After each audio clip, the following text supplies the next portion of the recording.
I'd like to welcome everybody to the October meeting of the Fayette County School Board of Trustees. And we are here at Everton School, which is very exciting for us, in the brand new library. For those of you who are joining a school board meeting for the first time or have never been outside of the administration building, this was something we kind of wanted to do. And this is a new library that is replacing the old modular that was outside for years and years. These poor kiddos were going outside in the dead of winter with their coats on, and now they get to be inside. So we're super excited to be here. It is Tuesday, October 11th, 6:30 p.m.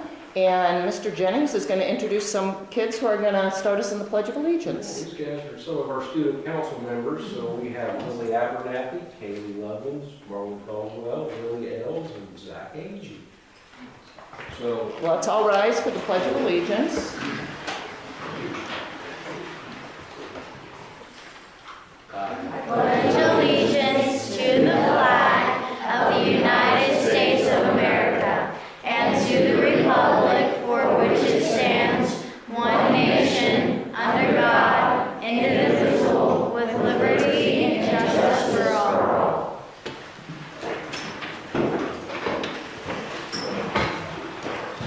Thank you very much. We enjoyed these things. And we are going to also have Brian share a little something about Everton School. I'm not sure what he's got planned, but well, there's a little something to share along many lines, I think. We are excited for the board to be here tonight. When I asked some of them, they were like, I can't speak. Yeah, you're going to be fine. So it's pushing some of us out of our comfort zone a little bit. But we have a lot of exciting things going on here at Everton. And tonight, there's two that I have asked to come up and kind of share with us about some special things that they do. The first two will be Cindy Roberts, our school counselor, and Mindy Schomel, our success coach. So they're going to talk to you about a program that we have called Bearcat Buddies. So ladies, I'll let you take over. As Mr. Jennings said, I'm Cindy Roberts. I'm the school counselor at Everton, and Mindy Schomel is our student success coach. And we are the supervisors of Bearcat Buddies. Bearcat Buddies is a program for 5th and 6th grade students who mentor kindergarten through 4th grade students. And we meet at the end of the day on Thursday or Friday. We do 2 groups. So our mentors are called Bearcat Bigs, and our younger students are called Cubs, because we're the Wildcats, and Bearcats, sorry. Okay, Bearcats. And Mrs. Schomel will now talk about our expectations of our program. So our objective of the program is to give some of our older students the opportunity to build leadership skills and become some really valued role models to our younger kids. We also strive to give our younger students a positive connection at school, which is really nice. We, 2 of our bigs have came today, and they are going to talk to you a little bit about giving you some insight into the program. So this is Mackenzie Likens. Hi, my name is Mackenzie. I'm a 6th grader at Everton, and this is my 2nd year being a Bearcat Big. I created a strong relationship with my cub last year. Bearcat Buddies not only gives the younger kids someone to look up to, it gives the older kids an understanding of how younger kids think. We also get to be creative with the activities we do. Tori will now talk about our activities. Hi, I'm Tori. I'm also a 6th grader at Everton. This is my 2nd year as a Bearcat Big. What I like about Bearcat Buddies is how creative and interactive we get to be with our cubs. For example, we get to choose books to read to our cubs. We also get to do crafts and play games. Now back to Mrs. Roberts. We have been extremely pleased with the outcomes of our program, and this year we're hoping to add some more activities to help our students be successful here at school. So thank you. thank you. Now, I think what we want to know is, how is this wonderful media center used? And I've asked Mindy Church, our media assistant, to share what she does in here to make this space one of our focal points of learning in the building. Thank you. All right, so my name is Mindy Church, and this is my first year as media assistant. And I made up a slideshow with some pictures to show maybe more of a visual of what's going on here. So let's go ahead and get that going there.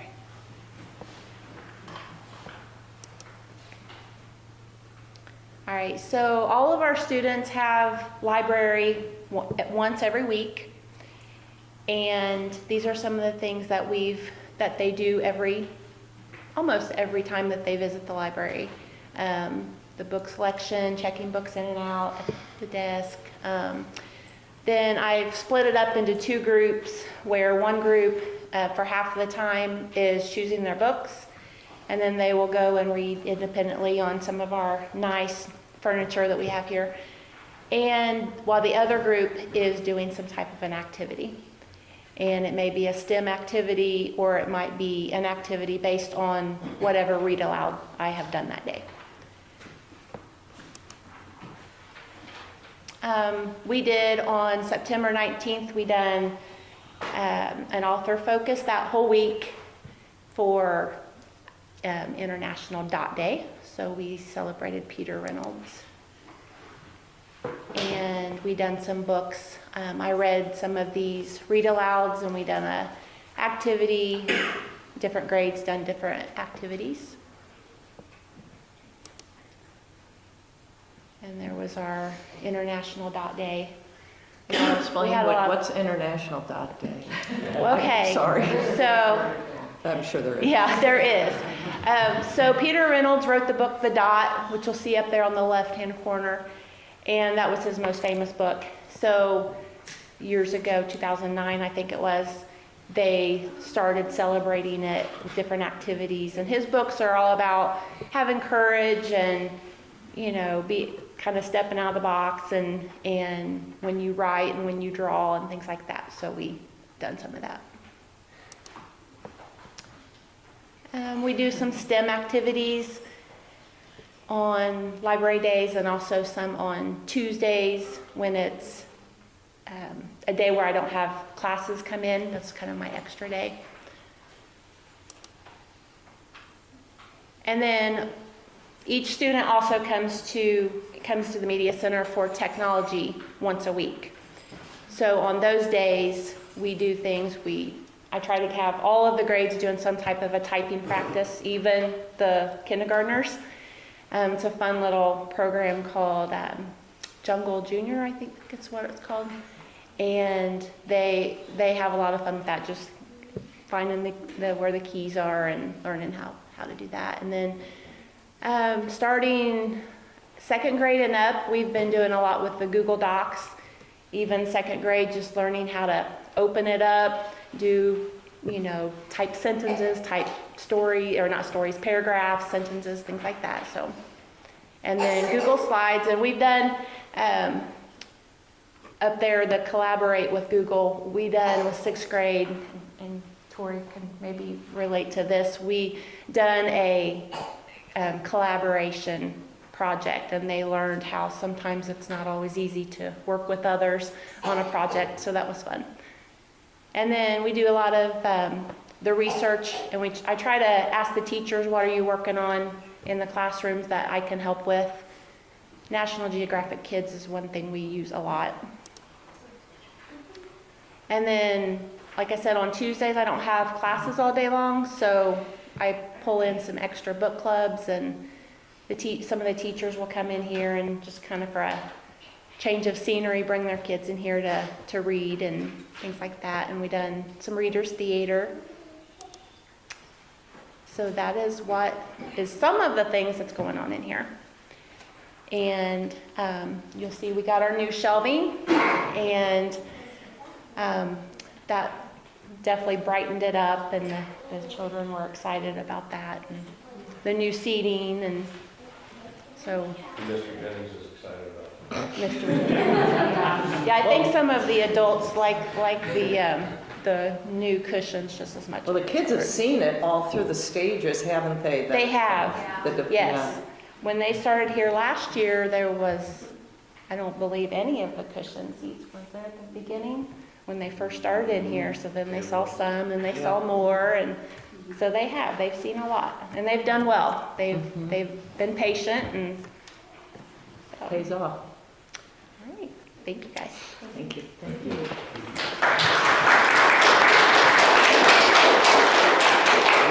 Once again, welcome. We're glad you're here. And with some of what activities we have going on in here, there are also activities going on after school. We have after school remediation going on. This week we start our STEM club. We also start our kindness club. And, other activities happening in our gym as well. So scouts and basketball practice. Basketball practice starts tomorrow for some. So it's a busy place, and we like to see it that way. Can I answer any questions? Okay. Well, thanks again for being here. Thank you, Brian. Thank you, Brian.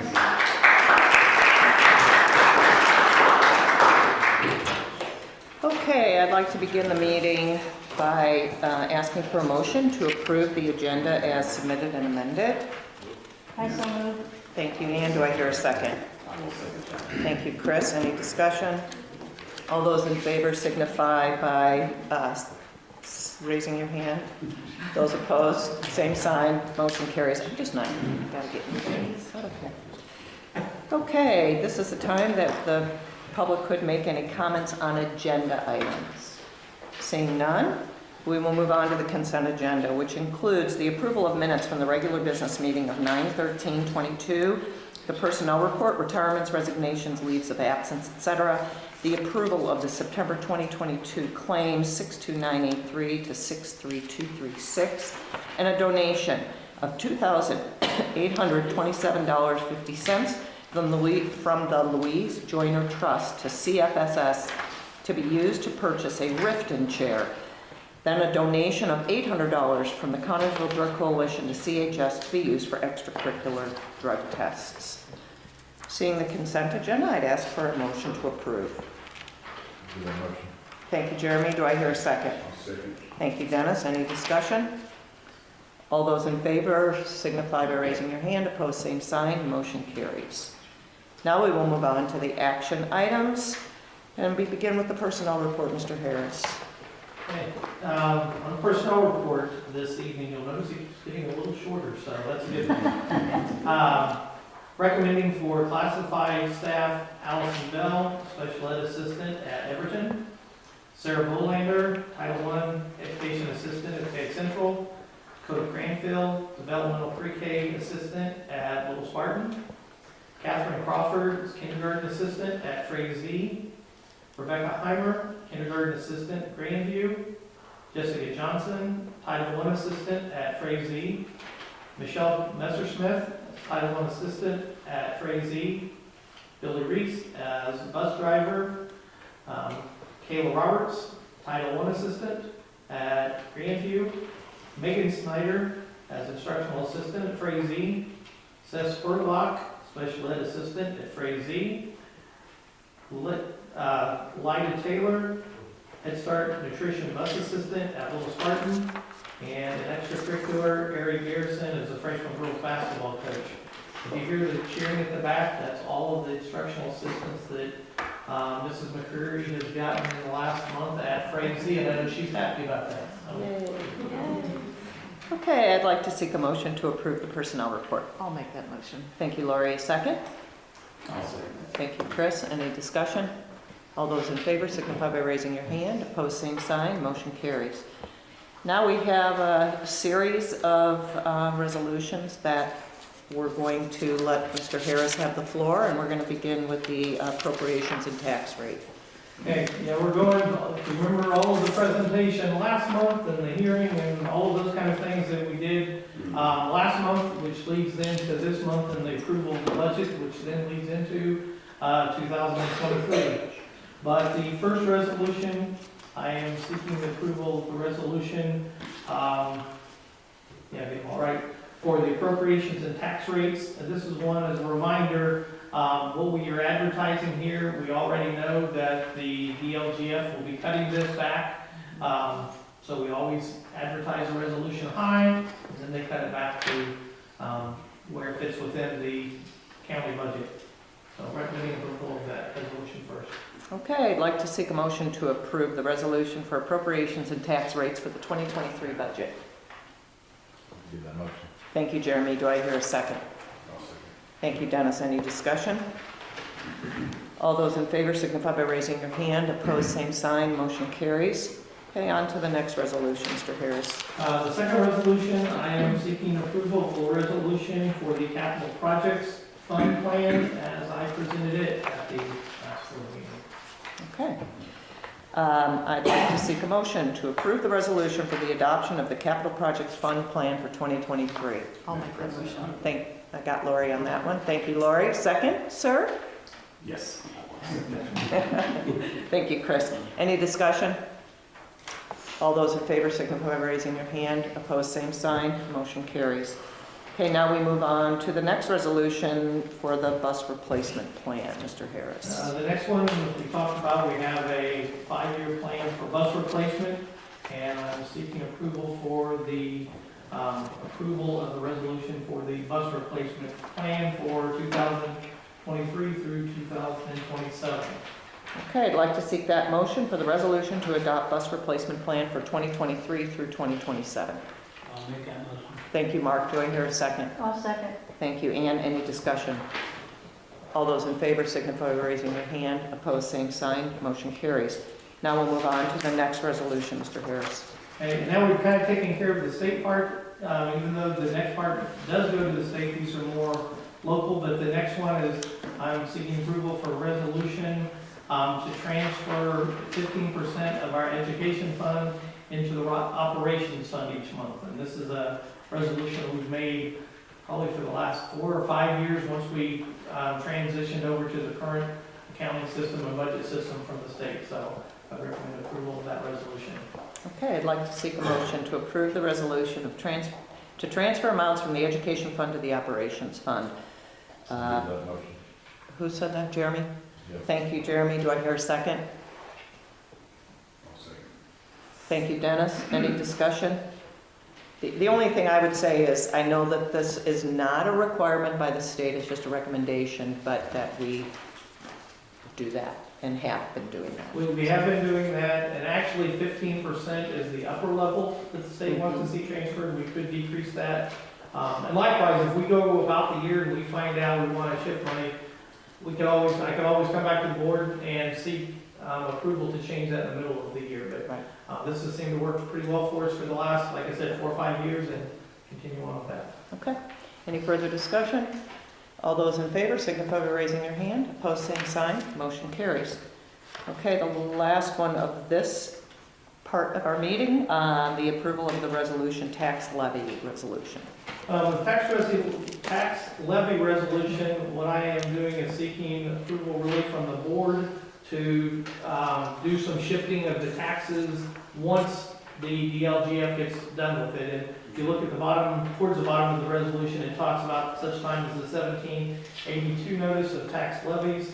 So the DLGF takes a look at our budget, they evaluate, they figure out where it fits into the tax rate, and then they release to really all governmental agencies the 1782 notice. And that's their official response to, here's where your taxes are going to be for next year. Usually we get this somewhere the middle of November to the 1st of December. That allows us then to prepare for the beginning of the year, but this then gives us approval in the business department to make the shifts and the changes in the budget to fit within the 1782 notice once we officially receive that. Okay. I would like to seek a motion to approve the resolution 2022 to 2025 tax levy resolution. Do that motion. Thank you, Jeremy. A second? I'll second that. Thank you, Lori. Any discussion? All those in favor signify by raising your hand. Opposed, same sign. Motion carries. The next agenda item is one that I'm introducing. This is a resolution to state that we are committed to trying to reach the state proficiency goal of 95% on the iRead 3 assessment by 2027. It's been encouraged in the state of Indiana, and I think it was a great idea that local school boards adopt this resolution. So I'd like to seek a motion to approve a resolution recognizing Fayette County School Corporation's commitment to the state proficiency goal of 95% on the iRead 3 assessment. Before we take that vote, what is our current percent? 88. Yeah. What was That's a the tough- state percentage? It was lower, 82 or 80? I think it was 8. Sorry, it which was- was about- we were- we've we been were about right at state, it yeah. on it, but I don't Yeah. want to speak, so I don't want to say. Right, first. yeah. I know I it's know a lofty we, goal, as yeah. as a district, have been at 88. The year before, we were at 87, and the year before that, we were at 88. So we've been kind of hovering around Yeah. that, close to the 90%. Yeah. Most of our school improvement plans all have 95% as the target goal that they're reaching. Okay, well, great. All right, I'd like to seek a motion to approve this resolution. I so moved. Thank you, Ann. Do I hear a second? Thank you, Chris. Any discussion? All those in favor signify by raising your hand. Opposed, same sign. Motion carries. Okay, now,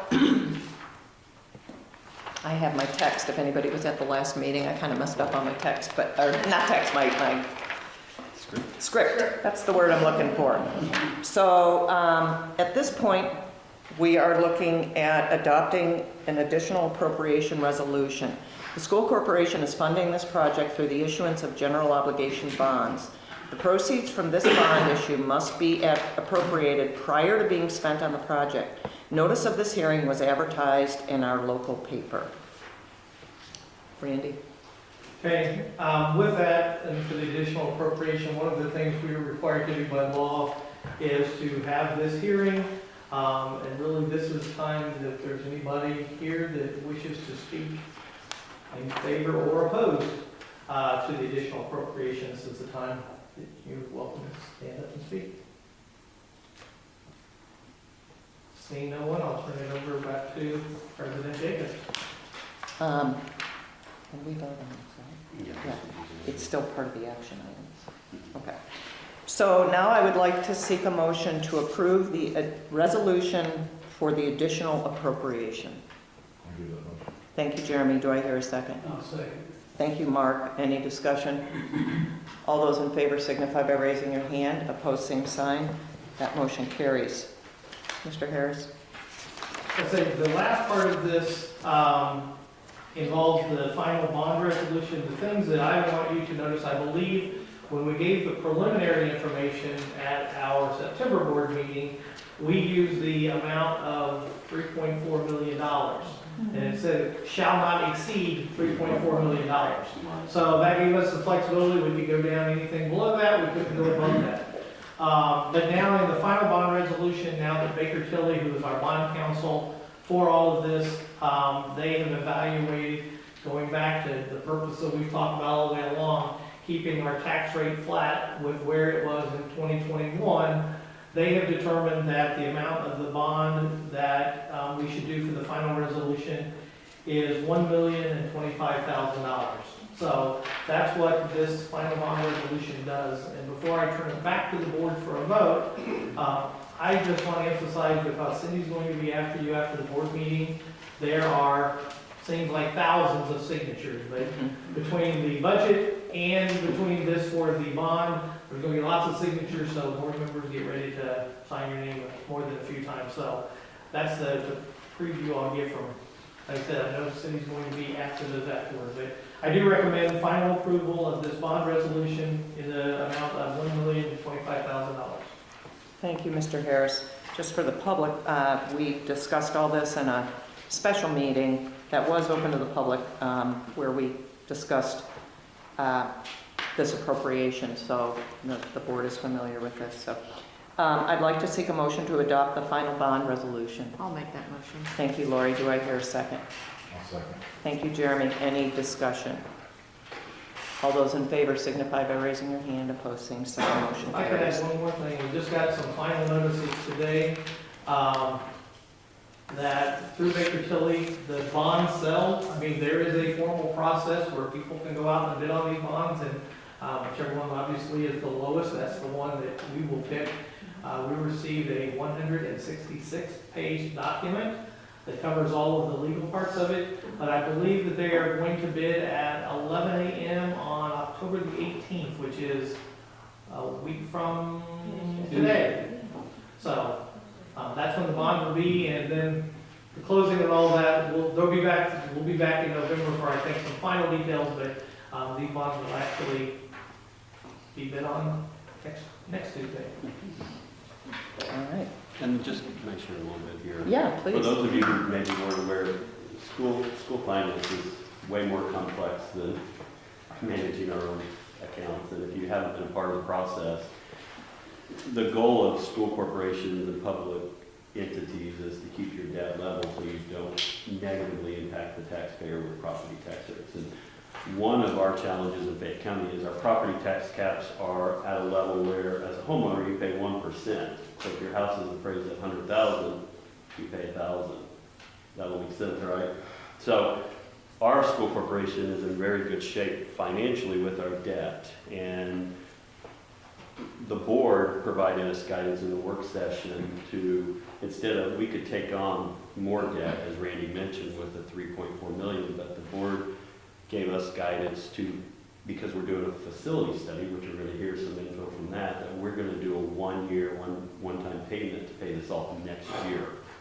So that keeps our debt level, and we will have more debt rolling off. So we wanted to have all the information from our facility study that Gibraltar Design is taking care of. So we'll have a lot more information this winter, and then the board will have time in 2023 to make better informed decisions as we deal with aging buildings.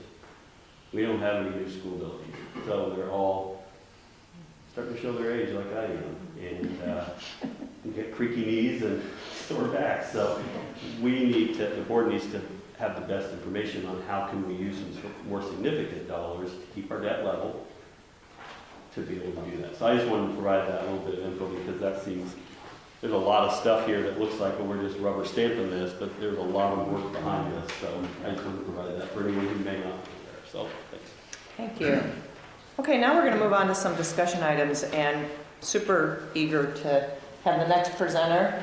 I don't know if it's just going to be Keith by himself. No, I think his team's going to come in and share with us about Challenge Day. Good evening, everybody.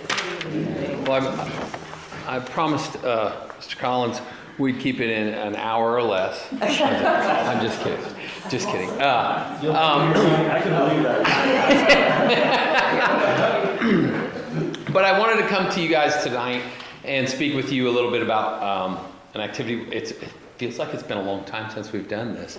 But we did Challenge Day.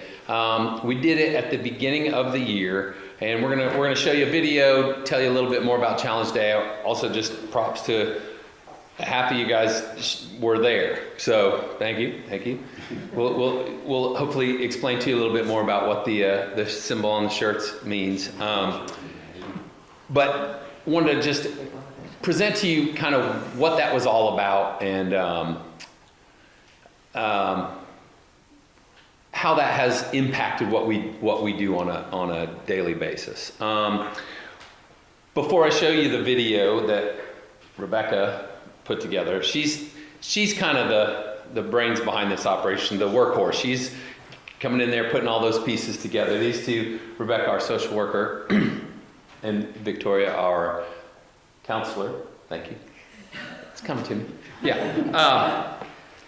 Put all kinds of work into this, as did all of our staff. We actually, I pitched to the staff because Challenge Day takes an 8th grade student for an entire day. They come out of classes, and for an entire day we spend with a group of 8th graders, and we have enough 8th graders that it's limited to 100 students per day, so we had to break it into 3 days. So we really blew up the schedule for a week. So, but the staff was very willing and flexible to go with me on that. They trusted me. I appreciate that because they haven't done Challenge Day before, but they trusted me. And so we took on the task, and I asked them, I said, what do you think? If we're going to blow up the schedule, let's blow it all the way up. So not only did we do Challenge Day that week, we also tested everyone in the fall NWEA testing, at that same time. So I thought if we're going to do it, we don't want to do it for 2 weeks. Let's get it all in. We're a glutton for punishment over here. So that's why we teach middle school. So let's get you rolling on a video. What do I need to, oh, even better.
My Challenge Day experience was a very heartwarming and yet heart-gripping day. It was fun, but we also had some serious challenges. We had more of a school community instead of doing all separate. So Challenge Day to me was a really cool experience, seeing how the kids interacted with one another and how they interacted with the adults. I was part of Challenge Day with the 8th graders this year, and I would say the thing that came across the most to me was we did an activity where you would cross the line if a situation pertained to you. And I think it was very powerful for both the adults and the students to see the things that are affecting each other's lives. What our students are going through, but also for the students to see what adults have already gone through also, and that we can relate to them. So Challenge Day, how people aren't alone and how many people go through many of different life changes. So the Challenge Day was a really fun and interesting experience, and I have to say I was a little skeptical of it going into Challenge Day because I thought how can all of these teenagers really get that deep. But consider my mind changed as the day went on and things got deeper and a little heavier. Real emotions came out from the adults and the students. What I remember most about Challenge Day was what they call it, the crossover, and just how open the students were to share.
Okay, so I'm just going to kind of give you an idea of what some of those things you saw in the video were, how the day progressed.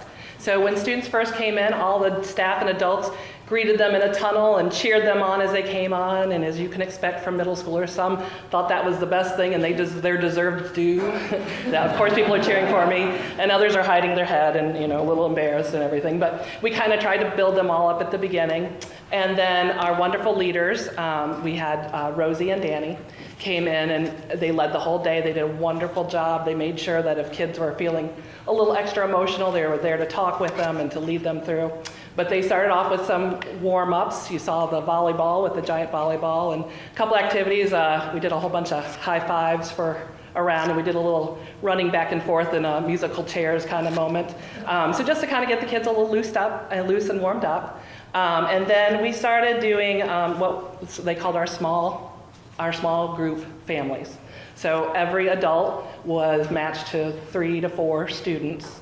And they started out in the groups with small, easy questions. What do you like about school? What do you like? What's your favorite part of this or that? And as the day went on, they got deeper. We had the leaders shared some personal experiences of their own that talked about how they had felt when they had been unfairly judged, when they had felt put down or upset about things that they were being treated poorly about themselves and their experiences, just to kind of get the kids thinking about it. The most important that you heard, I think myself, that you heard the kids say and the adults say is the cross the line. Cross the line, if you have not experienced this, you can't understand just how amazing it was that these kids were so supportive of each other and of the adults. The kids were taught, and everyone was taught, that I love you hand signal in sign language, and it was a way to support each other. That saying, I understand, I get you, I'm here for you, I'm sympathetic, I can be here for you. So they learned to do that, and so many kids, when they crossed the line, people throughout were giving them the I love you sign, and so many kids were brave to go across there, and they were getting emotional. It even makes me emotional just thinking about it. The adults were doing it. It was amazing how much they were willing to open up, and you started seeing so many hugs and everything, so many kids showing empathy for each other. It was wonderful. And then we kind of pulled out a little bit from that, and they got a chance to do apologies and compliments and thank yous to anybody that was there that they wanted to, or a chance to write a thank you note or a note to somebody who was important to them. We had kids stand up at the end and share that. Some of them were willing to go up and apologize to kids that they felt like they had wronged, or compliment people or say thank you for being my friend and always being there to listen to me. All wonderful things, all that the kids shared. And then they did a reflection, which we just recently went over when they all got their t-shirts. So everyone in 8th grade now has a beautiful t-shirt with our I love you signal. So, so that's kind of what the day went on. So for those of you who didn't get a chance to see it. And then Rebecca's going to talk a little bit about the whole background of the situation, of the program. Yes, so when Keith came to Fayette County, he's like, we got you Challenge Day. Like, it's just amazing. I can't explain to you what it is. It's just amazing. I'm like, okay, cool, it's amazing. What is it? And he's like, I can't, there's no words. It's just amazing. I'm like, oh, okay. And he's like, but we need to get volunteers. And I'm like, sure, 25 a day. And then I'm like, but I need a reason. Like, I need to know why we're doing this. What is this program? So we had about 83 kids a day for over the 3 days. We split them up by their Spartan Prides. We mixed the teams, so we have Diamonds and Windjammers. So we mixed the Spartan Prides, and we had 25 volunteers a day. So over the summertime, I started making phone calls. I went out to individuals in the community. I contacted parents from students last school year and was just like, hey, I think you guys would love this. I really would like you to be a part of it, and it'd be an awesome experience for you and also for our students. So I managed to get about 25 volunteers a day, and I'm still like, I still don't know what Challenge Day is, and it is a very overwhelming, emotional, high, energetic day, and when I reflect back on it, even though of all like, how are we gonna do this, how are we gonna pull it off, it was so worth it. And I think, I remember taking that photo. I took that photo for them. She's like, here, will you take this? This is so cool.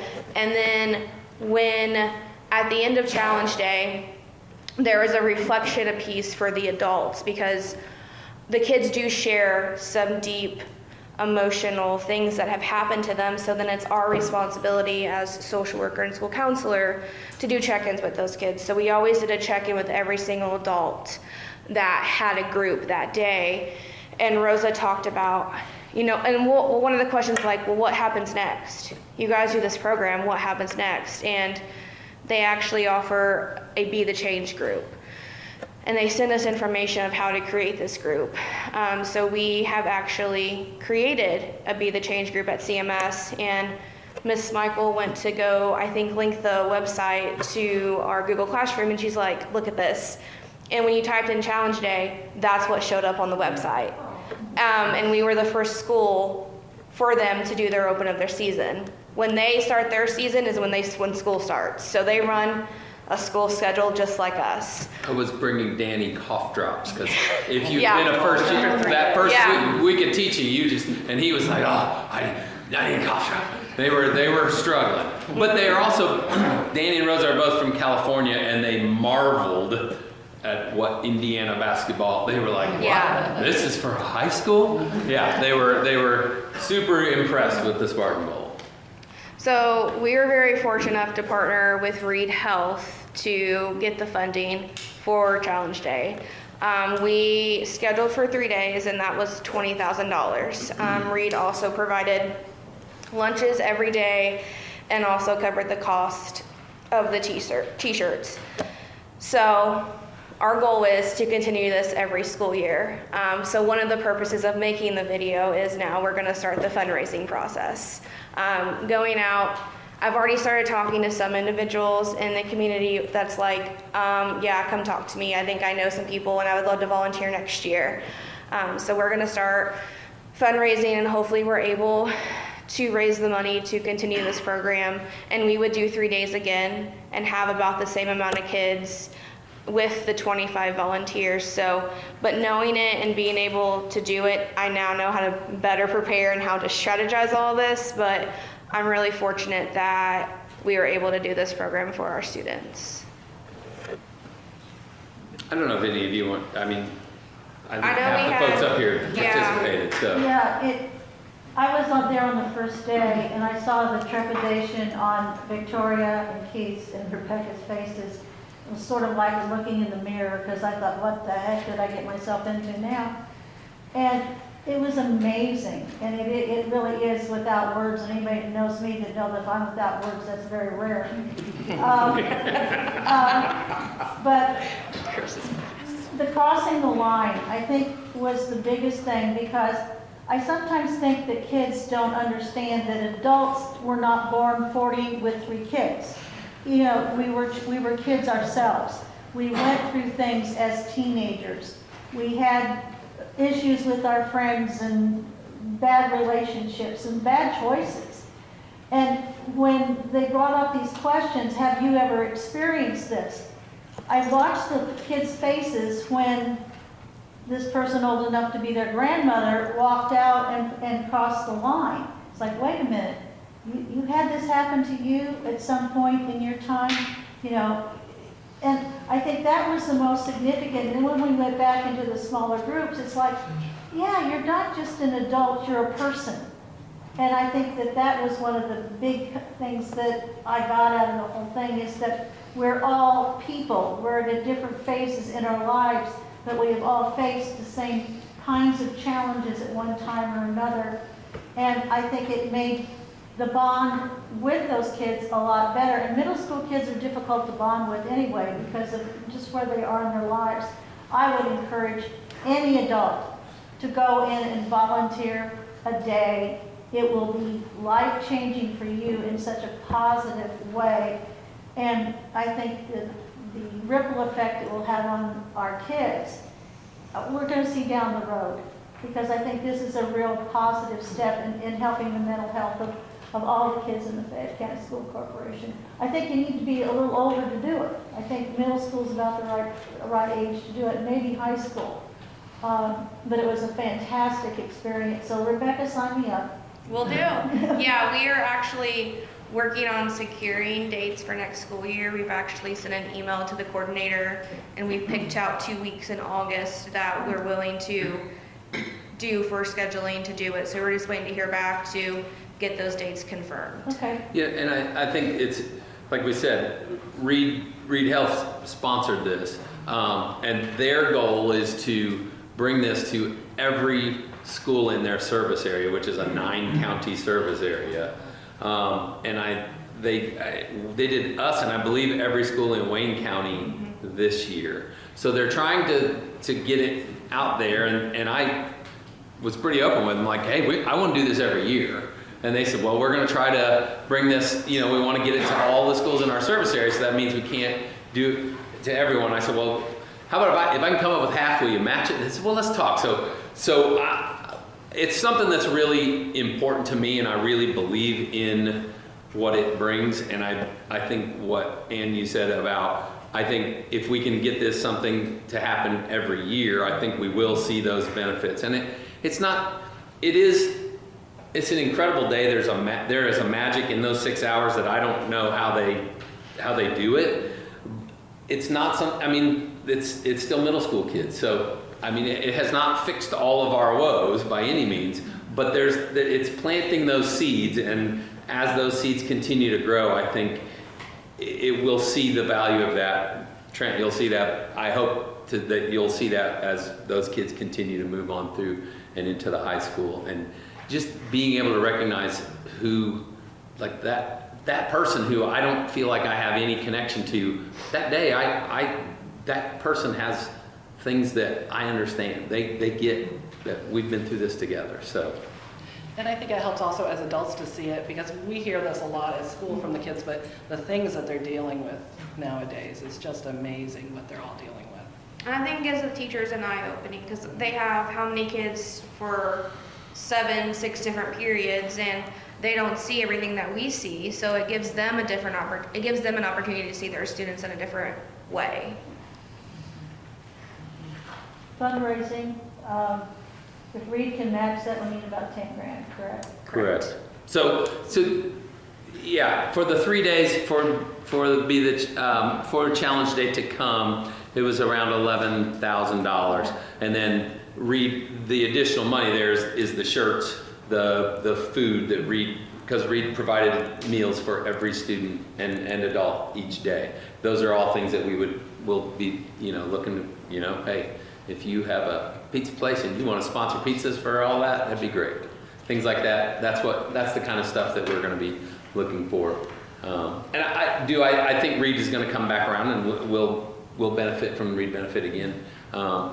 And who knows, maybe I can go, hey. And not all the schools are interested either. So if there's a school that's not interested, hey, we'll take it. And was this just middle schools in the county, in Wayne County? That's correct. Yeah. Yeah. I want to say thank you to the 3 of you and to all the staff and all the people who volunteered. I know one lady was there all 3 days that I talked to quite a bit. It was funny, I went on the second day, and to see 20-some adults standing around in that circle and just say, okay, when these kids come in, you got to go crazy and cheer like you're at a ball game. That puts a lot of adults out of their element too. And so, but I think to watch the transformation of the adults that day too was powerful. There were a lot of tears, a lot of hugs, for sure, and a lot of empathy for the kids. I had a diverse group of my kids, and one little girl was in a home where she didn't cross the line, I don't think, for anything. And I think it was where she said, I never knew some of these kids had all these challenges. She was crying. Wow. So for her, it taught her empathy. And so it was, thank you. Thank you. Thank you so much for your work. I appreciate it. I have a question. The kind of an observed person, and the only negative thing as I was watching that, I think it was the speech by Mr. H.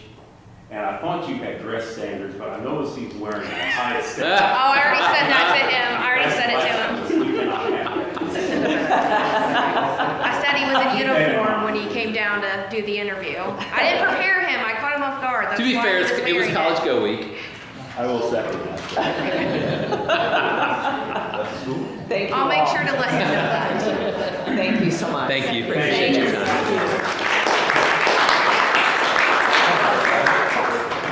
Okay, now we will have our friends from Gibraltar Design share with us about the staff survey results.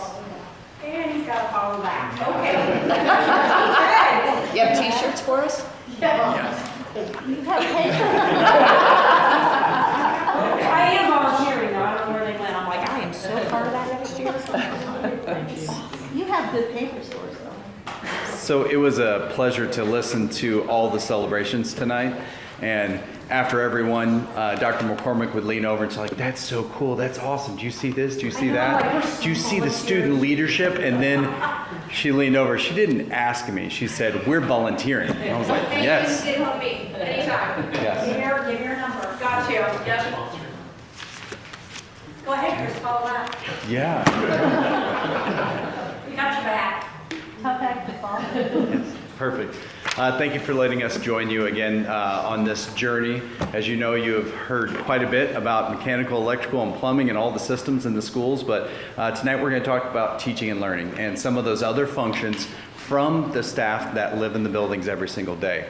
And what you will notice is there's a lot of celebrations of the investments that you've done in the school that are appreciated by the staff, and that's going to come out. You're also going to notice some factors that are very common across some of the elementary schools. Some of the same barriers and challenges that they have are pretty similar at each of the schools. But what I want you to know is that as we walk through the buildings, I can tell in 5 minutes from a culture of a building by the way adults treat the kids, kids treat the adults, kids treat each other, and adults treat adults. And so I can tell if it's a building that I want to be in and be a part of. And you can just tell that just by the way that the culture of how they interact. The other part is you can tell if a building is loved by how it's cared for. And your buildings are cared for. And so when it's cared for by the staff, and the custodial staff that maintains the building, the kids respect the spaces too. So it's really hard to come into an old building and see things like in that way that, oh, that is that old, that's 50 years old, that's 60 years old, because it looks so well maintained. And you could tell from your team that you have that the buildings are loved. So wanted you to know that. As we go through today, this is just a reminder of what we've covered so far and what is coming forward at the November 8th. Tonight's just about learning environments and teaching and learning. So go to the next. Am I able to control this? Perfect. I want to give you a visual of what was asked of staff.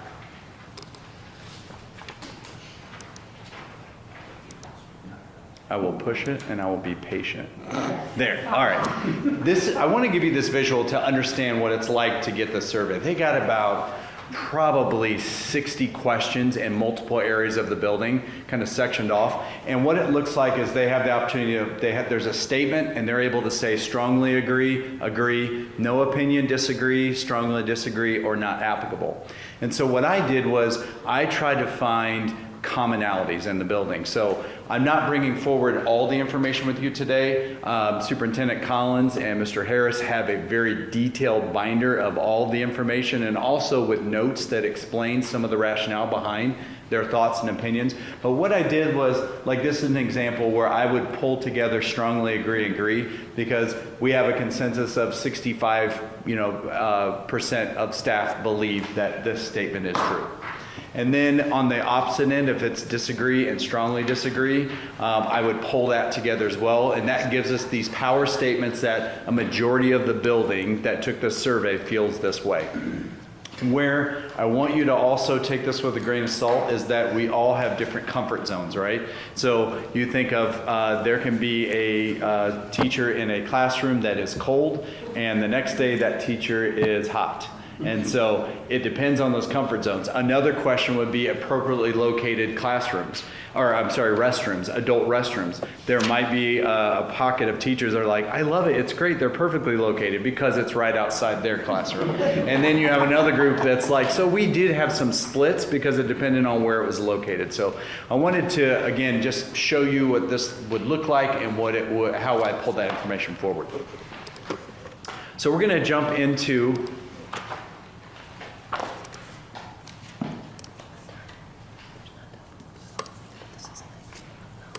starting with the Little Spartan Preschool. Obviously, there has been some investment at the Little Spartan Preschool, and 100% of staff agree that it's visually welcoming. 93, you don't ever really get 100%, by the way. And to get everyone on board that has the exact same opinion, but 100% agree about visually welcoming appeal. 93% about the main entrance is secure. 74% agree that there's adequate areas for student socialization, which is great. And then 77% agree about adequate seating in the cafeteria and it meeting their needs. 85% agree about the size of the general classroom meets curriculum needs and instructional practices, which I think is good when you convert to a preschool. And then also 74% agree that it's equipped with adequate technology to deliver curriculum in their classrooms for 21st century learners. Now, some common areas of growth, I would say. 55% disagree with the statement that there's sufficient parking. I think if you've been there, you know that parking is a challenge. 67% disagree about that there's sufficient parking for evening and event use, which we know that spills into the neighborhoods. And I was able to see actually where people park and how far they park away when there is an event there. And then 57% disagree with the statement about year-round comfortable temperature is provided throughout the building. But one thing I want to end on, and this came across as a positive, even though I was able to poll some of these items, 82% agree that combining all those factors, teaching and learning is still happening in there every day. You know, without the barriers, teachers just find a way to get it done, and they're finding a way to get it done. So moving on to principal input and then overall considerations. I don't think it's a surprise, but staff and event parking are a challenge for the site and the surrounding neighborhood. And then they're maximizing all the space there, and so it would be a challenge. There's limited space for future growth and student programming. So let's say outside services came in and you have this new partnership. It's going to be a challenge to find space for that at the preschool. And they are maximizing all the space that they have there. So let's move on to Fayette Central. 95% agree about the school offers a visually welcoming appeal. The main entrance is secure. The corridor widths, which I thought was great because you think about when those corridors were built, and they still provide good function for passing of classrooms, and then also there aren't any bottlenecks in the building, and you would think that a building that was built at that time would have some challenges. Does not. 77% agree that the rooms are adequately sound isolated. Again, very positive. And then 73% agree that the number and location of staff work areas is adequate because they maximize on both ends of the building. So moving on some areas of growth, 50% disagree with the car bus drop-off and pickup locations and surrounding areas provide safety. I met with that principal on her second day on the job, and she said, could you maybe come back? And so I ended up coming back, and she had already made some adjustments to the arrival and dismissal procedures. Didn't solve everything, but she saw it from just a different lens of some things that could happen to make it more safe and more efficient, but still remains an area of concern. 50% disagree about sufficient parking for evening event use, and I did say a joke that I would think that when that parking lot was made, she laughed.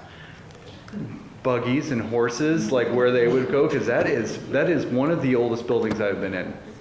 63% disagree about year-round comfortable temperature. 54% disagree about the classroom learning spaces have adequate electrical outlets to meet needs. Because you think of even 10 years ago, we didn't think that kids would have the devices that they have today. And so meeting with the needs for outlets in the classroom. And then 60% agree with this statement. If you were to add new programming like STEM, you are going to need to adapt space. It's that they don't have a ready-made space for STEM to meet the needs. And then again, you go back to this statement, and this is very true, which tells me you have a very positive culture that, these things are a challenge, but 85% agree. We're still teaching, we're still learning, kids are still meeting their goals. There's no barriers that they're not gonna surpass to make sure that kids get what they need. And then meeting with the principal, and then overall considerations. And this is where you're going to start seeing some common themes. Small group spaces for RTI and related services like Meridian and Centerstone. You have a lot of support for kids, which is amazing. But when the schools were designed, we didn't think that those outside agencies and services would be there for kids. And so they're still making room, because I remember being in that same, yeah, bring it on, we'll take that. But it's coming at a compromise of something else.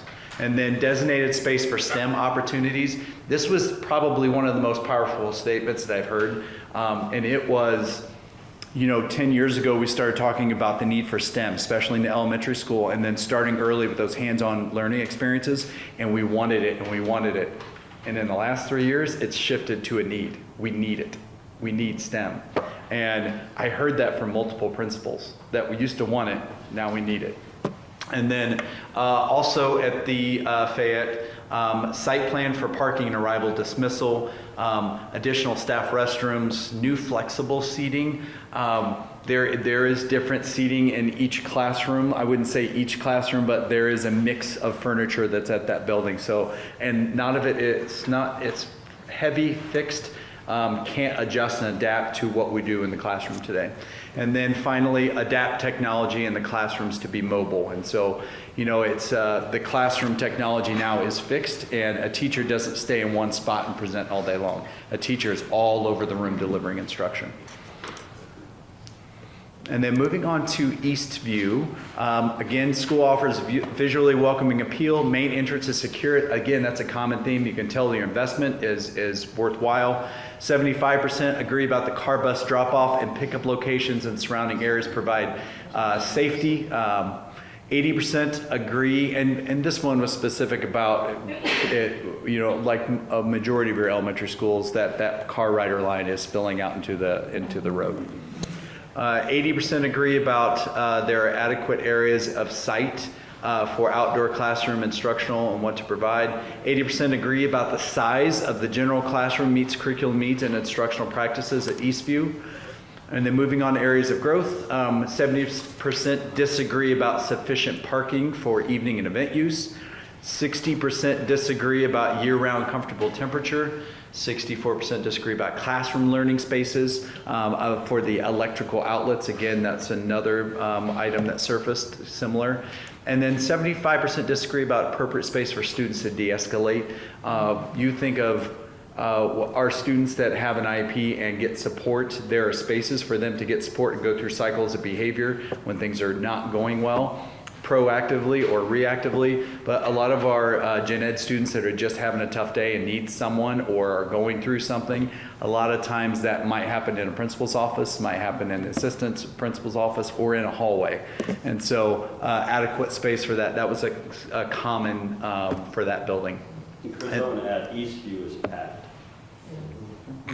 So we have our life skills classrooms there, and we added another kindergarten section. Mm-hmm. So kindergarten numbers were really high, which is a great thing. But I just want to note that they're really stretched in their space.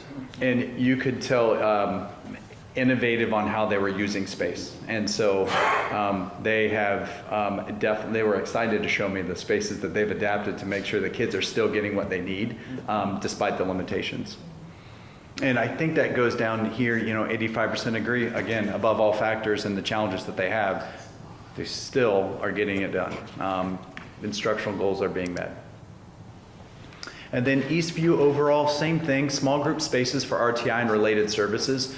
Kids are getting a lot of academic and behavioral support as well by having spaces for them to go. Designated spaces for STEM, same thing from Dr. Cates, went from a want to a need.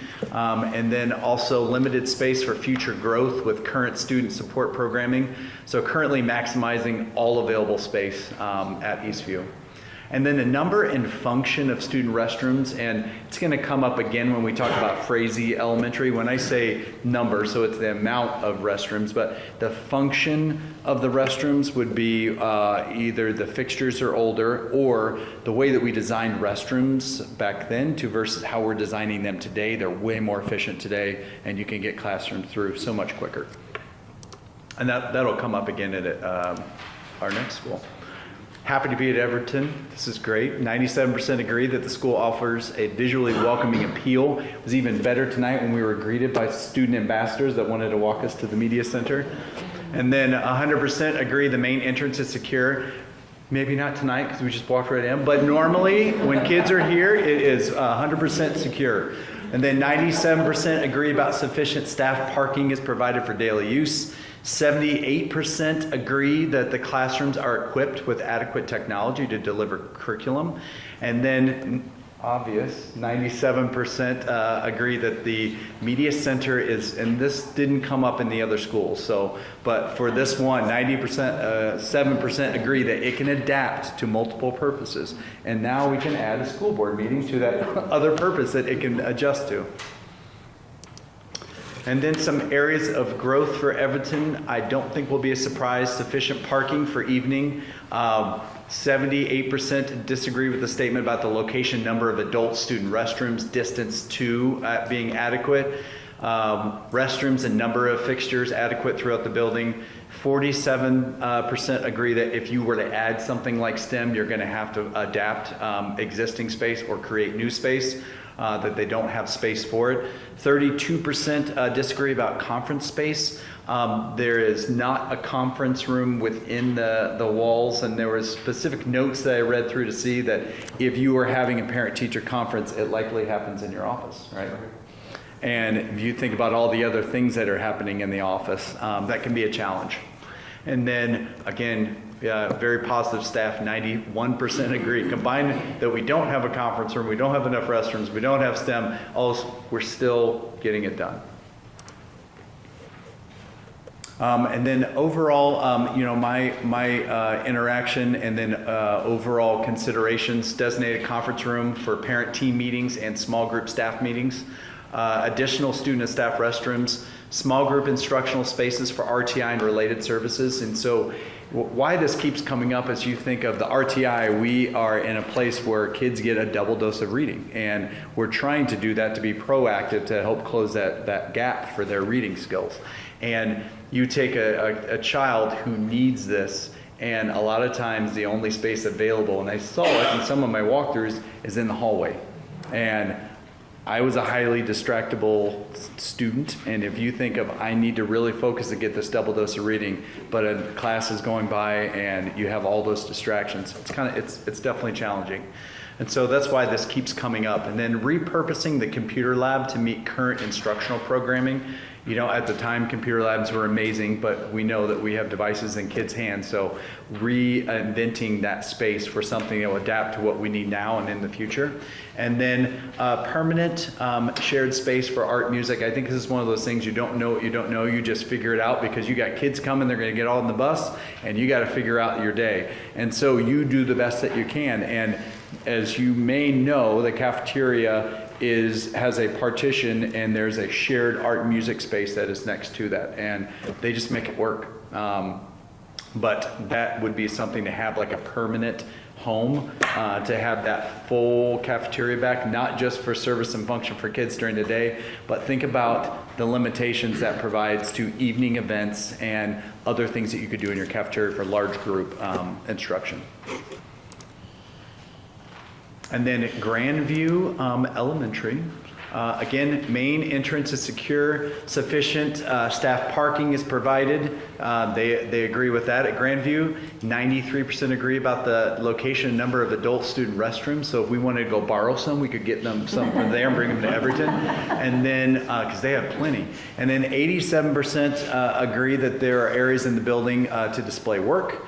87% agree about appropriate spaces for students to de-escalate, and then 80% agree about the number and location of staff work areas being adequate.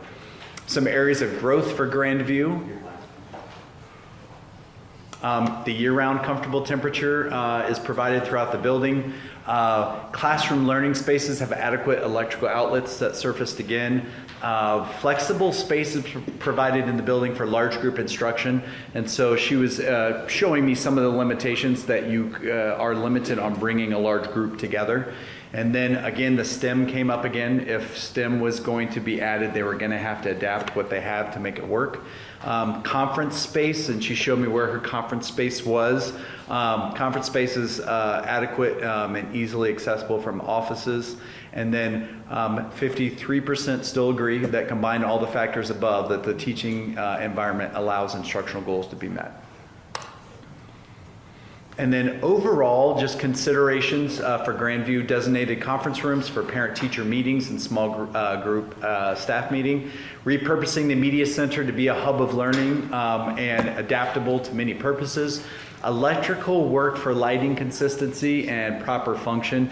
And so there's been some investments in the electrical at that building. There's other electrical that have not been taken out. And so she thought it was funny, but it's exciting to show me some light switches that don't work and not sure the function of those that are still there. So as you walk into a room, you'll hit 3 until you hit the third one. That was the one that worked. And then some that weren't speaking to each other. So you can go on one side, 2 outlets where they're not doing the same thing. And so I told her I couldn't help her with that. And then small group instructional spaces for RTI and related services, and then designated space and opportunities for STEM. Moving on to Frazee, 93% about the main entrance, great. Sufficient staff parking was great, 100% agree. Year-round comfortable temperatures provided throughout the building, 78, it's high. 78% agree about the rooms are adequately sound isolated, which is good.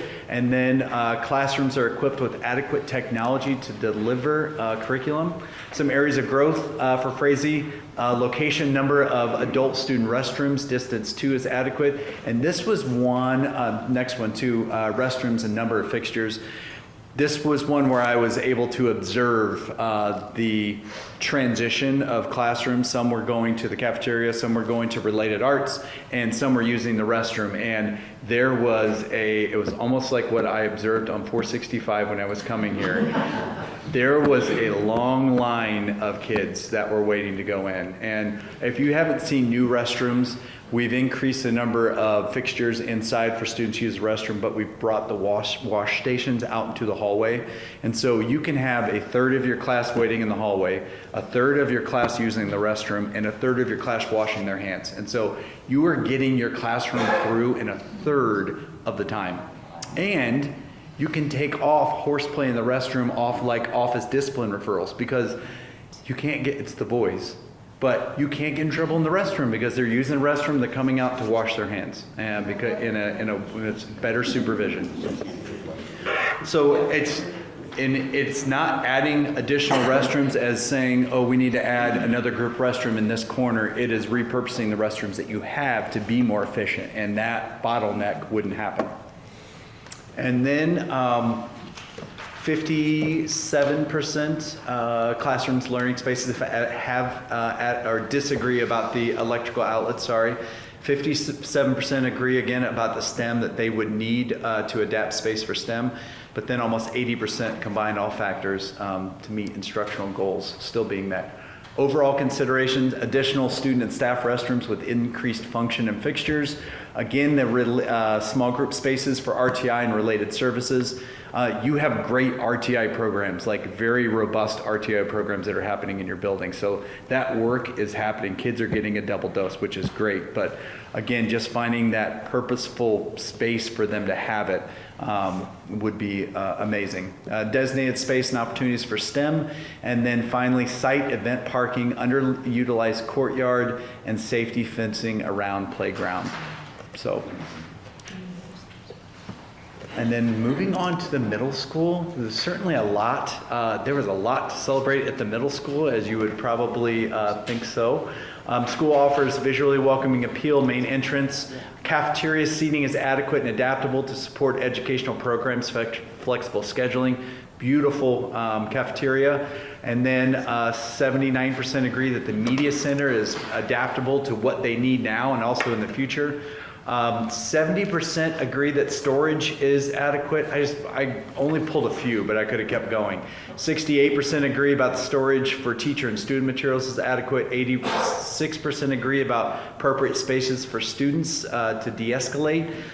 Private work space areas was great, 75%. And then going to opportunities for, which I don't think you could solve unless you were to build a parking garage, like a 5-story parking garage, but your event parking for outdoor athletic fields, recreational areas are sufficient. And I think it was just more about the distance of where they have to go for anything that's beyond what happens inside the square footage of the middle school for recreation and also athletics. 63% disagree about sufficient parking for evening and event use. Chris, I can't believe 37% believe that we have. Which tells me they may not go. They may not attend basketball games. That's probably it. That's probably it. They park over on Reed's property is what they do. That could be. Or there's special parking. And then 67% disagree about the year-round comfortable temperatures provided throughout the building. 57% agree about new programs or emerging initiatives such as STEM will likely require change to current rooms. And then overall 75% agree that they're still meeting instructional goals. Some minor considerations for the middle school: preservation and maintenance of the historic auditorium. And so definitely saw some features of that, and our architect that was with me was just in awe, at seeing that auditorium, but also seeing it needs a little bit of love as well to make sure that it maintains its beautifulness. And then newer updated restrooms in the Spartan Bowl. Repurposing of underutilized spaces for new middle school programming. So there is some capacity there, and there's also a lot of ideas churning about what to do with some of those spaces to make sure it meets the needs of what they anticipate will happen middle school in the future, and then address HVAC concerns for student and staff comfort. Moving on to high school. Thank you for your patience. Okay. High school, again, there was a lot celebrated at the high school. 77% agree school offers a visually welcoming appeal. 82% main entrance is secure. 90% agree about sufficient staff parking is provided for daily use. And then 79% agree that the corridor widths and intersections, which when we visited on 2 occasions, I had the retired Avon High School principal with me, and those are the things that he looks for. He looks at how kids travel in the hallway, how they pass, and all of those different areas where you could see some concerns. Also, some celebrations, 72% agree there are adequate areas for socialization for kids, which in high school, which is awesome. And then 87% agree that the media center is easily adaptable to meet the variety of instructional delivery methods. I got to say something. We met with the high school staff, and it was the assistant principals and the principal at the time. And I was very impressed with this group, and here's why. They definitely had the kids first. We were in the middle of the meeting. We were going through, and we were having a hot and heavy discussion, and then all of a sudden the bell goes off, and all of them jump up, and they're like, "We'll be back in about 5 minutes." And They went to their post, and they were supervising as kids were transitioning, and then they jumped back at 5 minutes and 25 seconds, sat down, breathing a little hard because some of them had to go down the steps and up the steps, and they were like, "Okay, let's proceed." And then we had a great 45-minute discussion, and then beep, and then they were like, "We'll be back 5 minutes." And then we were asked, "Can we help? Do you want us to get a post and cover?" But I love being in buildings like that because you can tell kids are more important than adults, and that's what you want. So thank you for modeling that from your team. And then moving to some areas of growth, year-round comfortable temperature, 80% disagree. And I laughed when I was processing this. I thought it could be that we have so many doors that open up in the interior as kids pass to go across the building, because most high schools aren't used to that many doors that would open at one time every passing period. And so I'm wondering if that has something to do with it. And then 53% disagree about classroom learning spaces have adequate electrical outlets. Again, we have shifted fast in the last 5 years of what we have in kids' hands. And then 79% disagree about the furniture in classrooms is flexible and allows for a variety of teaching. And then 53% agree that new programs would require, anything else would require adapting space that they have. And then 62% agree that combined all factors above, teaching environment allows instructional goals to be met. Some overall consideration, solve building storage needs with underutilized space. Storage came up quite a bit, but there's also a lot of available space in the high school that could be adapted to strategically located storage for building. Create a benchmark for classrooms and level up all learning spaces. And so there are certain areas that have been addressed, and not every department has been addressed. And so it was pretty clear to us when we walked through, there isn't like a standard of every high school classroom will have this. And so creating that standard, at least have a goal as when you do upgrade certain departments that you meet that standard. And so what that causes, what we learned in the high school, is that, you know, depending on your experience or how long you've been there, you have certain teachers or departments jockeying for certain classrooms versus others because they're not all built the same or made the same, with equipped the same. Did I get that right? Okay. And then separate parking for staff away from the front entrance. And so that's, had a conversation with that too about seeing where the student and staff parking is in location of where the buses come. And so probably reimagining that in kind of like a master plan would be something that will surface when we come forward with that feasibility study. And then strategically place common study areas.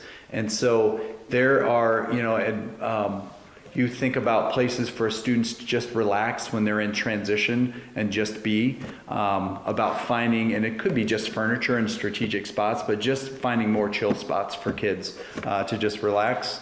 And then reimagine high traffic stairwell near the cafeteria. We walked to that to kind of see some of the challenges that that might provide.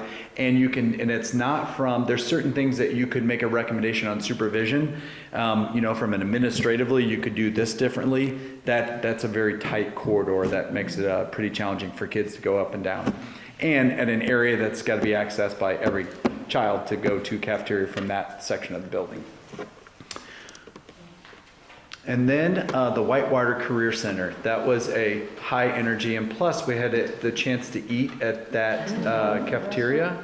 No, restaurant. It was amazing. Very good. Whitewater Career Center, maximizing opportunities in current space. This is just overall considerations and input from principal. They are, what I thought was awesome was they eliminate barriers, and they were showing me all the things that their kids built and their kids do and their kids make. And I thought, you guys could be awesome to just bring that down to the elementary level, and we could start solving some problems there too, because he seems to have a crew and a vision to eliminate those barriers. And I loved being in that building that day. Exploring space and solutions for large group gathering. He did mention how many kids are there, and if they do a large gathering, which they try to do often, they usually have to go off site, and they can't do it there because they don't have the space for it. Very limited spaces for new programming. And so they showed us some of the underutilized space that they already had a plan for and they were already adapting. Limited capacity for expanded enrollment. I had the chance to see his presentation, and it came up that they are at capacity on the students that they're allowing. But I thought that was sad, considering what great opportunities that kids could have there and how many kids would benefit from the programs like that aren't able to go there. And then eliminating potential barriers. He's already identified what those barriers are, and he's trying to establish a plan to get past those. So very energizing day with my visit there. Here's what we're going to do for next steps. Review feasibility study considerations of learning and facility needs. And so what we're going to do is start aligning. You saw everything from mechanical, electrical, and plumbing standpoint and systems. Now you're looking at some of those common, so I'm going to pull together the common themes across all the elementary schools. And then we are going to discuss and deliver how we're going to do that final study and what that might look like. But what's good is look at that very bottom one. Begin to align the facility and learning environment solutions for each school to analyze feasibility options and overall cost. Because, you know, what we'd identify, it's going to be pretty pricey for an elementary school to get it to what I would say need.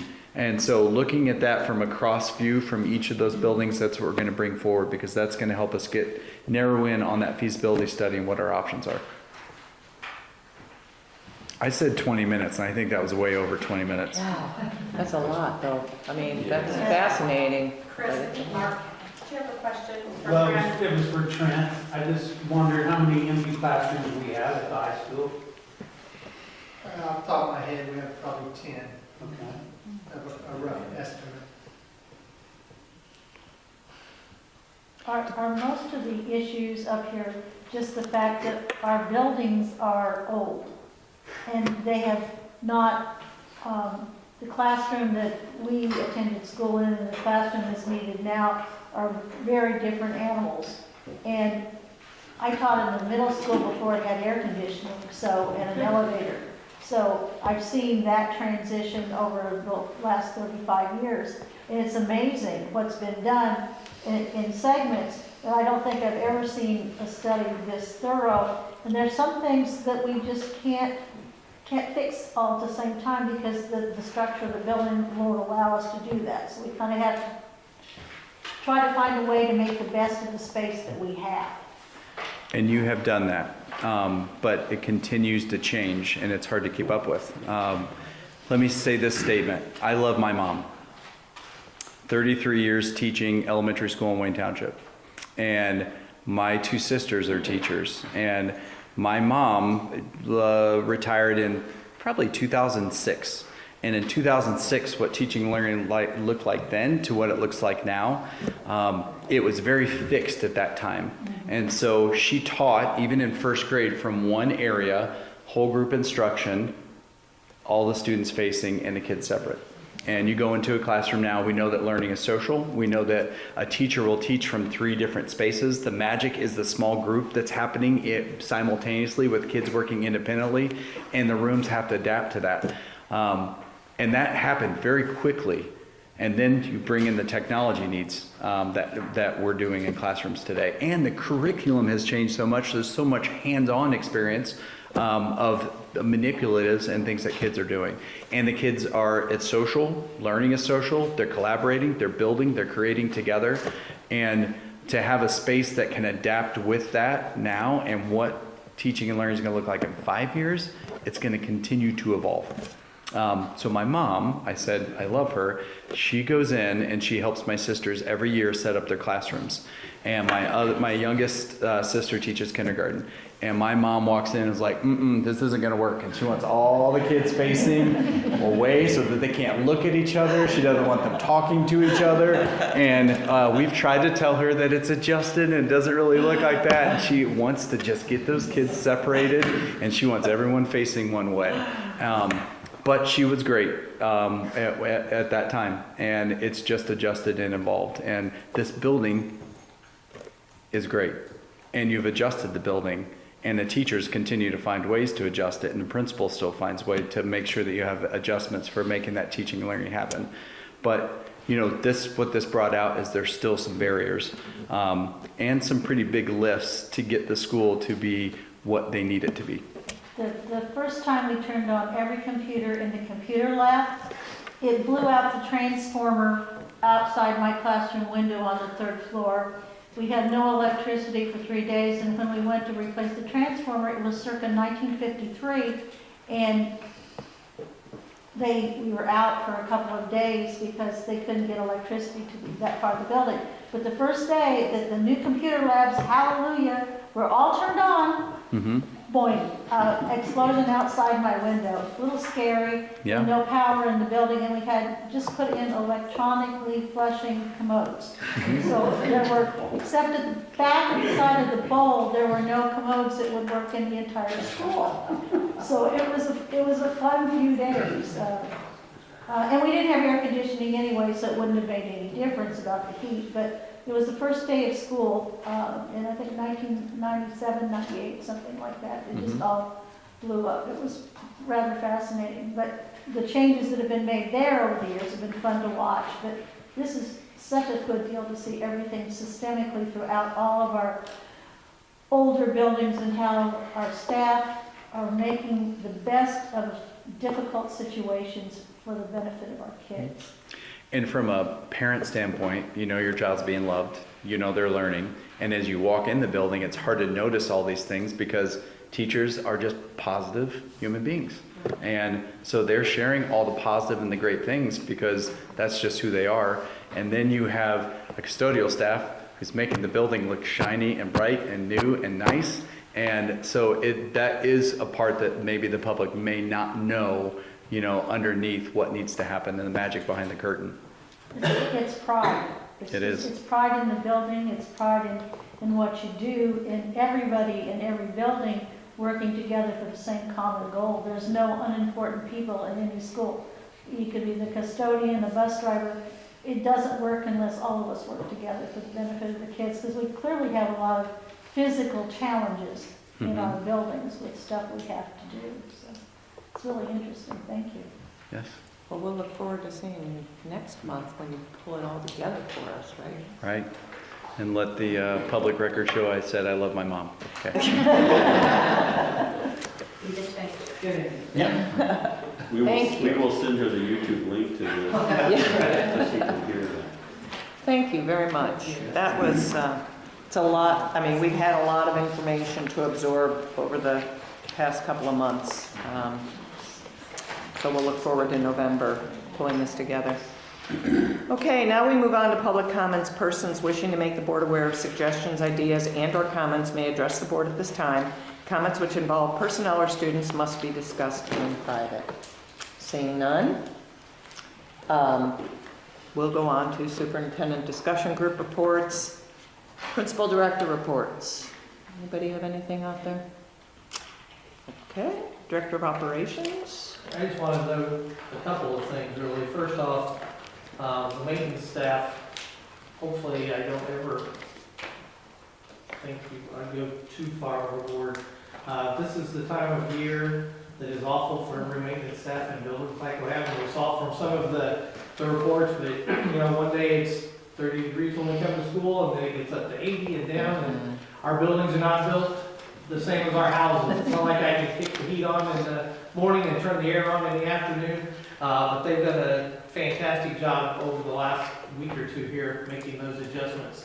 Then there's two things I want to kind of mention to the board that I've noticed. One was tonight, maybe it was just my line of view with the presentation and all those going through. Sometimes the ones that are quiet in the back don't get the recognition, but I also see one in the back tonight that maybe didn't come for the recognition, but he looked like the old dad there going, I'm just really proud of my crew. As I saw Dr. Todd sitting in the back, just listening, and I know he's still there, and just sitting there thinking, I like this.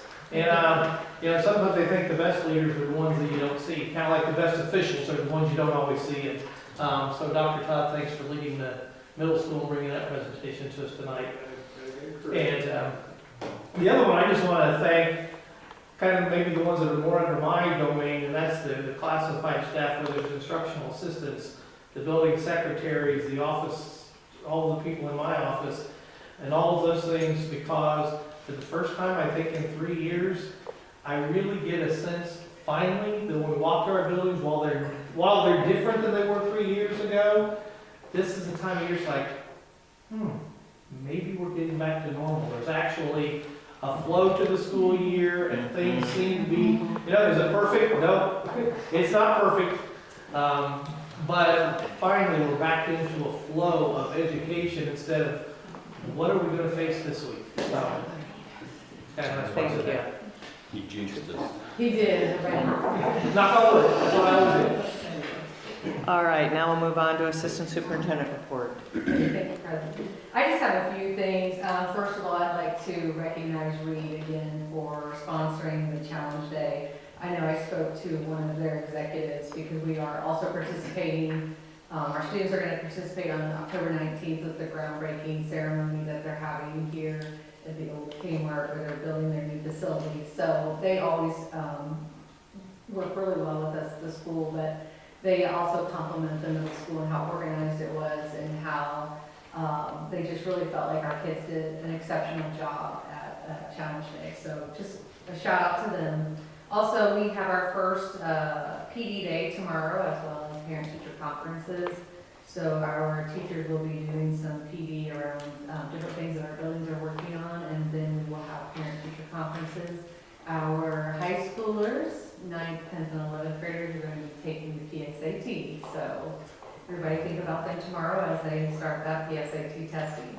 And then finally, I just want to give a kind of a brief update on the alternative school unit. That's very near and dear to my heart.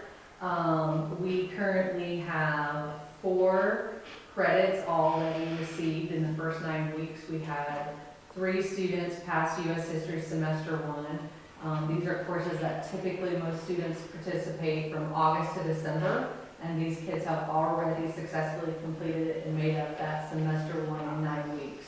And then we had 1 student that was able to pass Business Math Semester 1. So great things are going on there, and I just want to compliment them because that says a lot for them to be able to accomplish that in that short amount of time.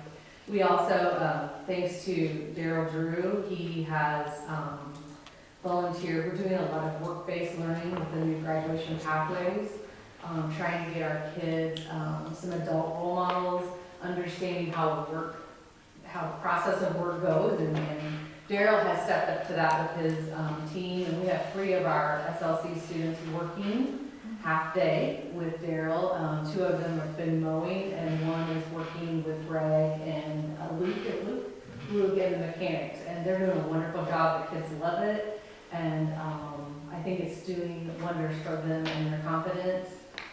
And currently, those 3 gentlemen are all passing their classes as well. So a great success story, and just feel like they need to be complimented, as well as the high schools working with Mrs. Plum. Maybe every Monday they talk about kids and what we can do for kids, and so I really feel like CHS and alternative school are just really on a good path right now. So I appreciate that. Thank you. Superintendent's report. I have a few things. I typed it up, so I will apologize. We have a lot to celebrate, and I would be remiss to not share some. First, congratulations to our Lady Spartan soccer team for sectional championship in 14 years. And they are heading to Lawrenceburg Thursday to play Lawrenceburg, and I expect to be a tough game that they can win. So kudos to Coach Cooley and the girls. Girls cross country team advanced to regional. 4 of our boys also advanced individually. Carson Geesty, Noah Baker, Arthur Struring, and Andrew Isaac. They compete at Rushville in the regional this weekend. Boys tennis team won sectional again. That's becoming a pretty common occurrence, it seems. And then advanced to regional. They did lose in the first round, but our one doubles team can advance as our number 1 singles. And so Colton DeBoard and Luke Morris will be playing the number 1 doubles team from Indian Creek on Saturday in Fishers. And there's stiff competition up there, so be a great opportunity for the boys. Sarah Rubel advanced to regional in golf this year. Congratulations to her. It was all conference. Girls volleyball goes to Lawrenceburg this Thursday, so we'll have volleyball and soccer there, competing in sectional for the girls volleyball team versus Franklin County. I'm expecting a victory there. That's hard. We're putting that on the record. Okay. I know. I said that publicly. Don't send that to Franklin County. Football drew Richmond in the sectional, so that starts next weekend. So we have a home game on the 21st, hosting Richmond. I think that was a great draw. It's always good to beat the Red Devils.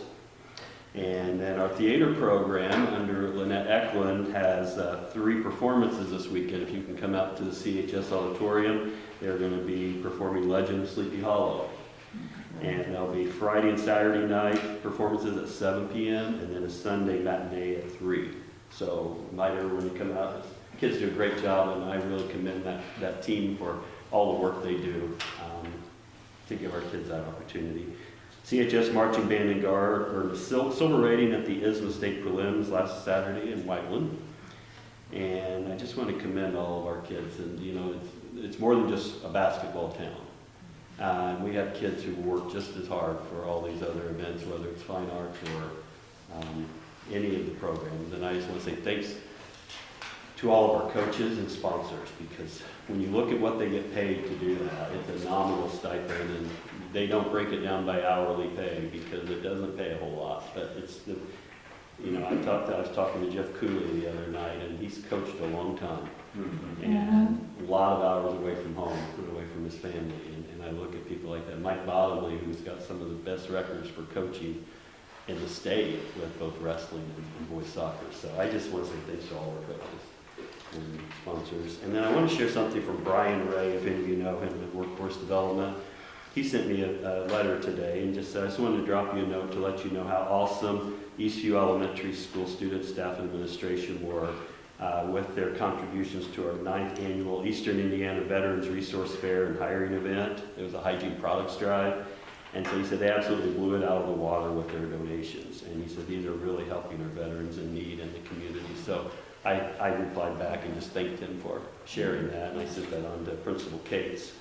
And then finally, need to talk a little business here and get this some coordination. We reached a tentative agreement last night with our teachers on a new contract. And the state changed the rules a few years ago that after the tentative agreement is reached, there has to be a 72-hour minimum window of time before we are now required to share the details of that in a public board meeting to the board. And then we have to, at least 72 hours after that, then have a ratification meeting where there's public comments. So we have until November 15th to get this settled, but I need some guys, we're going to have to add a meeting. So I wanted to offer two things, and we can just talk and give me some guidance here if that's okay. Our first option would be to schedule it next week, and we need about 15 minutes. And we just need a quorum, because we can certainly also do remote if there's a conflict or something. One idea was to do it prior to the Hall of Fame dinner, but I know some of you cannot make it. You'll be out of town or have work obligations, so I sort of scrapped that idea. The other would be Tuesday, November 1st, which is the Tuesday after fall break, if that would work, to have a meeting around 6 or 6:30, just to present the details. Randy would share it, 15 minutes tops. And then we would bring the board back at the regular November 8th meeting to ratify it and have a public comment. So that's the option I'm sort of leaning towards, but could you make November 1st at 6 or 6:30 work for a 15-minute meeting? Is there anyone that's a conflict that maybe not work, put you on the spot? I think that'll work. They'll work. Okay, I'm gonna go forward with advertising that because we have to do our due diligence, but the teachers will have time then to present to their team and have them vote as well. So we'll plan on the 1st for a public meeting for about 15 minutes to share the details of it. Then that means that, can we vote on that, can we vote on that then on the 8th. On the 8th? And then it will be able to be submitted prior to the 15th. So that works out timing-wise great for us. Yeah, that's, And then that gives us time to get the pay adjustments and the makeup pay and everything done before the holidays and get that paid in and December. also get the extra money for the, Tag grant? yeah. That will be- Out before Christmas too. We have to get that to the teachers at least 20 days after it's received, so that's up to the state. But And that's what usually- you say, right now, we're receiving any guidance on Yeah. that thus far, so. But that usually comes in. Yeah, that first of usually the comes month. in the paycheck right before Christmas, which is very. Okay, I appreciate that, thanks. All right, thank you. For the good of the cause. I wanted to ask, Scott, was there any update on SROs or, Oh, as yeah, far on as that children grant. loving? I have not heard anything. Have not heard it? Not yet. But Billy Waston, I met with him yesterday, and he is loving his time at Everton and Fayette Central, so he's been a great addition. Yeah, we're supposed to hear from So, that no, grant, but so. this is typical of the state right now with a lot of the things we're dealing with. Is there's the timely. It's like McDonald's. I heard it didn't open on time. I don't know if that's true, but It didn't open Monday, but it opened. I guess the I community think it blew was. up on that because it didn't Oh, open yeah. on Monday. Did it open today? Oh, It opened yes. today. Oh, yeah. So the lines are backed up, but The line was hours long. I asked somebody, is it the same food? Oh, yeah, it's the same. maybe it's refreshed because it's not the same, the fryers and stuff, Yeah, but they right. changed the Well, there grease you out go. and things like that. But Okay. I talked to Joey late last week, but we were supposed to hear by the end of September, so Okay. he said he would let me know as soon as he hears. If you need any input in particular, I know there's a lot of difference between officers who might apply for that and just recently retired, and then some officers has been retired for 8 or 9 years that talked about taking the job. I'd like a little input on that. Right now, this grant would fund Aaron McQueen, who's already in Okay. place at the high school. So He's when there you take 5 it, days a week, okay. but it's a grant to help supplant the cost of that for 3 years. Absolutely. So yeah, that's what that would be for. But I appreciate the feedback because we will probably continue to grow that program as we can get some funding. I'd like to say a couple of things. One, we lost a dear educator this past week. Yes. Rhonda Burchett, and Ralph served on the school board for many years, was a very active board member, and we're all really sorry to have lost Rhonda. She was too young. The other thing that's a little more positive, Ann and I were able to attend the Indiana School Board with Scott, the Indiana School Board Association, and the Indiana Association of, you're going to have to help me here. School superintendent. Schools, but there's a P in there. Yeah. Public Schools Superintendents Association, IAPSSA, for a couple days last week, and there were really good workshops. There were a lot this year focusing on the good news happening in schools, how we get that word out. We've had, since the pandemic began, it's just, unfortunately, lots of negativity. And that's both from the standpoint of just not being in school and kids really suffering, not having that education and not being able to be with their peers and their teachers, and just a lot of division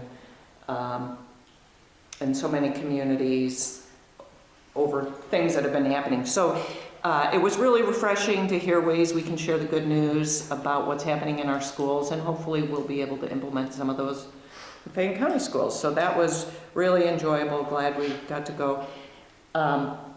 14 years ago, my daughter was on the team that won sectional. There you go. So, and Jeff Tooley was the coach. And he has So- a picture, so he's gonna have another picture to it. Yeah, that's great.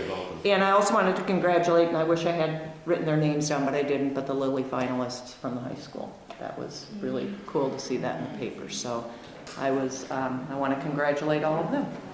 Anybody else have anything? Mark? Yeah, today was the last day you could register to vote. I believe the next board meeting is election day. Encourage everybody to vote. Try to be an intelligent voter. We have some school board races. So hopefully be informed, you get out and vote and do your democratic duty. And we also lost Bob Powers this week, who was a great supporter of Spartan Athletics for many, many years. Very, very nice man. Yeah, we actually have 4 people running for school board. I believe just 4 in this room. Yes, I don't think anybody else walked in. So 2 on our board that are running for re-election and 2 in the audience that came to view the meeting. So For those of you that are running, thank you for coming. Because I think there are so many misconceptions about what the school board can and cannot do. We have a tremendous responsibility to the kids here in Fayette County. And it's not as easy as it looks, and I'm not sure it ever particularly looks easy. But I'm an old teacher, do your homework and find out what you need. Audra's laughing, she was in my class. But I think it's really important that the system works. We were in an unenviable position 2 years ago to have to choose a school board member because nobody chose to run for that particular seat. And as an old social studies teacher, that just bothered me, that people were not interested enough and willing to give their time enough to support this. And we got a fantastic person, Jeremy, but that was our decision, not the constituents' decision. So I'm really glad that the process this year is we have candidates running it. Every seat is contested in some way. And I think that's as it should be. So people have choices and can make their own choices. And we as a 6-member board don't have to make that kind of choice again this year. So I think that's very, very positive that there are contested seats this year. It's good for everyone to do that. Go vote. It's got a football game Saturday instead of Friday. 11. Oh, moved it They to Saturday. moved it to Saturday at Yep. 11? Yep. Batesville did, so that'll be unusual, yeah. Wow. Saturday's a busy day. Everybody it's down in that area, Lawrenceburg, Batesville, it's all playing down there, right? Yeah, well, Thursday night we will, Thursday. and Saturday at Batesville. I don't know why it happened. Something with the soccer team or something. No, they didn't have fit officials. Yeah, the officials. They couldn't get officials. That's exactly. Wow. It's a real problem in the state right now. Two teams combined and they dropped. We had to send an official from one of our soccer games. We had 3-man crew, and wherever our girls were playing, we had to send one of them down to have enough to let our girls play against the other team didn't have enough, so it is an issue. Wow. Well, I believe we've gotten to that point in time. Myself, Madam President, I make a motion that we end this meeting. And our second? What are we gonna do? What are we gonna do with you? Okay, all those in favor signify by raising your hand. Opposed, same sign. Meeting adjourned.